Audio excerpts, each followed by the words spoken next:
My name is Khoa Bui.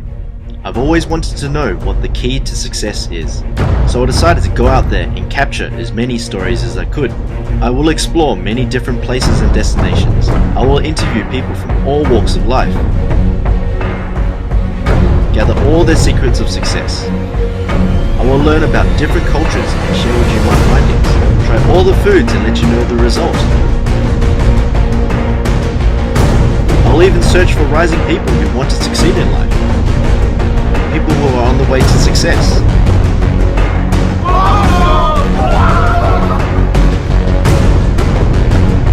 It's got some phone numbers on it.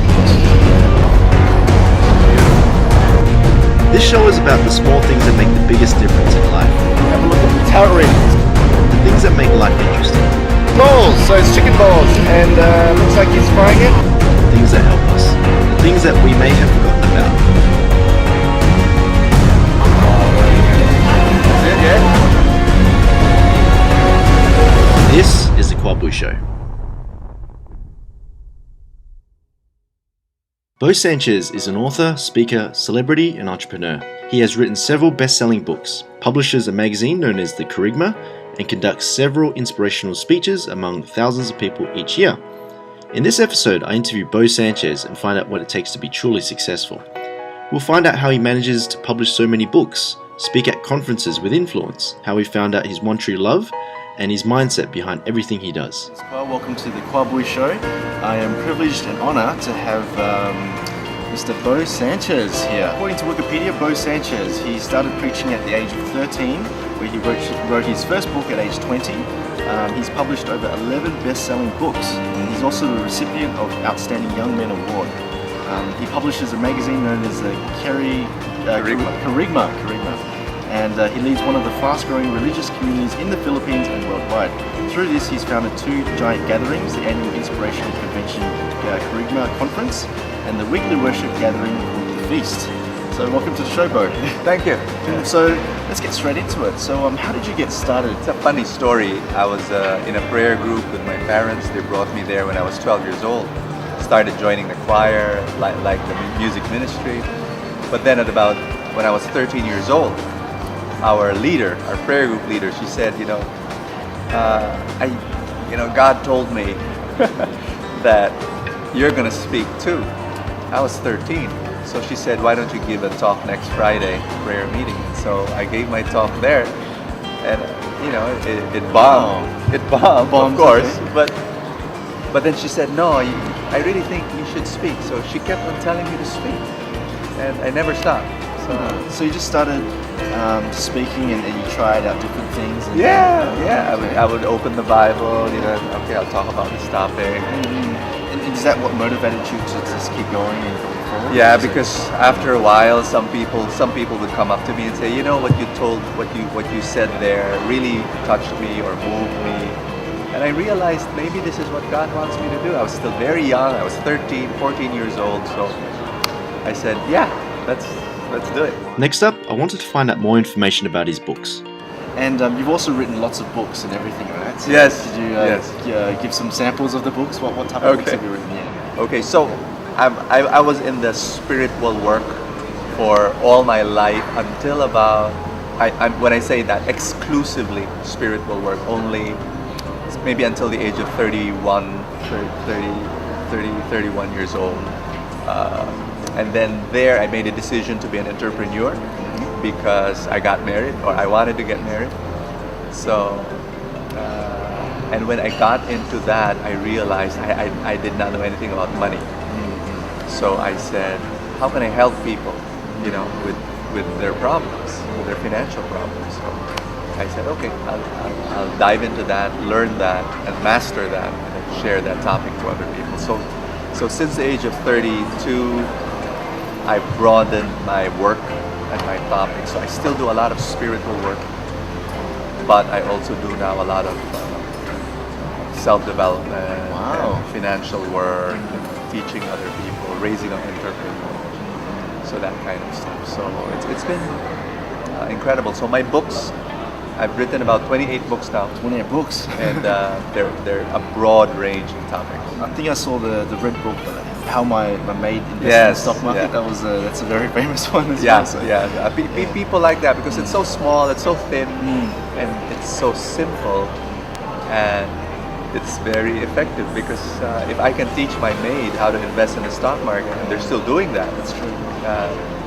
I can teach anyone, and everybody will say, "Yeah, please, I want to do that." You know, I'm a doctor, I'm a nurse, I'm a secretary, I'm a clerk. You know. Next up, I wanted to ask Bo Sanchez on how he manages his time and how he gets so much accomplished. So you go speaking and you do these big conferences and everything. How do you find time to write a book? I mean, it's in a busy schedule and everything. Yeah, the key for me, I don't know if it'll, I think it will, it's something that people should think about, but I preach every Sunday. So every Sunday I need to prepare material good for 30-40 minutes. And what I do is, when I prepare, I told myself, I might as well write it as though it's going to be a book. It's going to be 2 chapters or 3 chapters of a book. So that's what I do. For the whole week before Sunday, I'm preparing, I'm researching, I'm praying, I'm thinking, I'm meditating, and then I write it as though it's going to be a published book. So after a month, I have 4 30-40 minute talks. But not only that, I have a book. So I'm able to publish about 4 to 5 books a year. I'm not able to publish 4 or 5 or 6 books that I've already written in that year. I can actually publish 12 books a year. So you sit down and you focus. Do you block out distractions? You know, like you, we're both the same. We have a passion for writing. Yes. So we love to write. So, I try to block, let's say, a few hours. Usually 6-7 hours would be my minimum. 6 to 7 hours to prepare the bulk of my Sunday talk. I've never met a successful person who has never met with any failures and challenges along the way. So in this section, I asked Bo Sanchez what some of his challenges were while building his company. When you were studying speaking and you were writing books and everything, were there any challenges that you came across? Or you were building up all this exposure and everything, while everyone was knowing you all over the world? Was there any major challenges that you came across or anything? First, you've got the organization, and I lead 12 nonprofit organizations and another 12 businesses. So it's easy to write, it's easy to preach. That's my core gift. But to actually manage an organization, to actually lead employees and to lead the leaders of your organization, that's something that I had to go through a learning curve. I'm generally a people pleaser, if you know my past. But when you're a leader, you can't do that. You just have to confront. You have to say, "This is what I want." Be strong. Show the vision. So there, I'm leading now hundreds of employees, and that will be my challenge. Being a public speaker myself, I'm curious to find out how Bo Sanchez thinks when he speaks amongst thousands of people on stage. I recently went to the feast. I think it was 2 weeks ago. Yeah. And it was great. It was fantastic. First time I ever got to see you out there in action speaking, but you look so confident when you're up there on stage and very powerful, and it just doesn't look like you're nervous at all. How do you do that? How do you, I'm sure a lot of people will sitting there watching you thinking, how does he stand in front of 10,000 people and speak so effortlessly? I think both of us speak, so you can resonate with this, that the moment you think of yourself, you lose it. The moment you, like before you go up the stage, you think, is my hair right? Is my zipper open? Oh no, was that a wrong grammar? Did I? The moment you think about yourself, the moment you're self-conscious, that's it. You're over, Yeah. I'm sure you can resonate with that.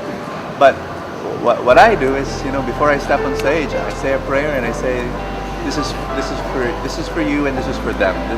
I really want to serve those people there. They've come here, they're frustrated. They come with their problems. They come with their needs. They just had a fight with their boss. They don't know what to do with their teenager son. They're looking for hope. I'll go out on stage and I'll just encourage them. Just encourage them. Yeah. maybe give them some strategies, maybe just help them so that when they go out here, they go out here with a little bit more life, a little bit more joy. So when it's all about them, then you're not in the equation almost, then you're in the zone. So you're in the zone. Just don't think about yourself. Having fun and everything. Yeah.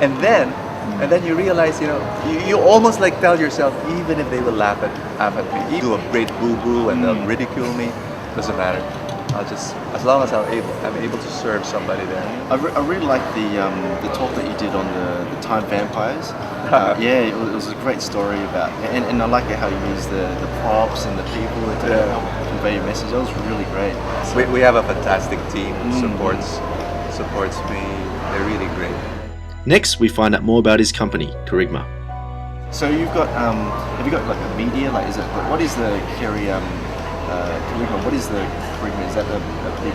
Kerygma started as a magazine, and then we made it into a TV show. Okay. It's still a magazine, it's still a TV show, but then we made it into a virtual community all over the world where we've got 52,000 people who signed up. They get inspiration every day through emails and ebooks and e-magazines and so on. And 20% of them donate to the various ministries that we have, orphanages, home for the abandoned elderly, and scholarships for poor children and all of that. So Kerygma is like a movement. Before the interview, I collected a large number of questions from his fans and followers asking about his books, success tips, and more. Here's a few of the questions. I have some questions from the audience. They asked me the other day, okay, so Mike says, how did you find your one true love? Okay. I wrote a book entitled How to Find Your One True Love, and I shared how I found my wife. So it was a long story because I still didn't know years ago whether I should get married. With all the spiritual work I was doing, I was thinking, I'll just stay single, I'll be focused. But then, at the age of 30, I realized, maybe I would like to have a companion in life. Somebody who's going to share my vision and live with me, and I would live with her. And so that was a decision I made, and it was, I had to choose someone, I think more important than looks, more important even personality. I mean, all that is important. But even more basic than that are, I would believe, vision and values. So it's not like the best couples I know are not two people who look at each other and keep on looking at each other. The best couples are those who look at one direction. They have the same vision. They share the same vision. They have the same picture of the future. They agree with it, not only here but here. And then they have the same values. They will, for example, relationships are more important than everything else. If a husband and a wife, if a guy and a girl agrees on that, then you know that marriage, family will be good. For example, another value would be honesty or faithfulness or statements like it is better to be loving than to be it is better to be kind than to be right. That's true. I mean, if the guy and the girl makes a decision and in their hearts they have those values, even if they like different things, even if they So it's all about having the same vision, the same ideas. For me. So how to find your one true love is to look for those people. I encourage single people to write a criteria. Oh, okay. Yeah. Of the list of qualities you're looking for. And then you're attracted into your life, I suppose, when you write. Yes. And then be open. I teach single people to be open to meeting new people, to change their itinerary, to change their schedule. Sometimes we're bogged down into very limited options and choices. So I tell single people, open up, join the gym, join the entrepreneur class, expose yourself. Another question is from Boom. He says, can you be successful without money? Is that possible? Or how can you be successful without money? When you say zero money, Mother Teresa had zero money. She was very successful in my eyes. She did God's call for her life. So there are certain people, certain individuals in this world who are called to that holy poverty. And it's beautiful. They give their whole lives in total dedication to the poor or to God or to the church or to mankind, to humanity. And that's beautiful. I don't think, however, that it's a call for everybody. That the moment you get married, you cannot answer that kind of a call. You cannot tell your kids, all right, let's now eat in the street and live in the sidewalk. Wow, that's God's call. No, it's not. No, it's not. Never God's call. So, success without money, yes, in the sense that there are a lot of things that are more important than money. Happiness and relationships and love. Definitely. However, I really believe that financial success is a very important component to overall success for most people. And that financial success will affect every other thing, every other important thing in this world. I think it was Robert Kiyosaki who said that.